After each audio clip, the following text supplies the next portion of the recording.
喂，大件事啦，基路！咩料啊？喺美國訪華團隊哋臨走嘅時候啊，將我哋中方送嗰啲禮物全部抌晒去機場個垃圾桶入邊啊！真係奇恥大辱啊！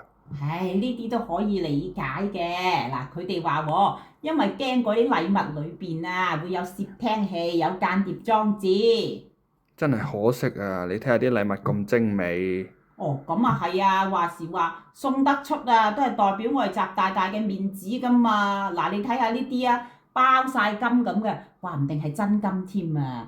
唉，仲有啊，呢啲一盒二盒，拆都未拆添嘅。我估裏邊啊，通常就係啲咩長白山人參啊、千年野生靈芝啊、冬蟲夏草啊，一頭包啊咁咯。包咩啊？呢啲嘢鬼佬點識欣賞㗎？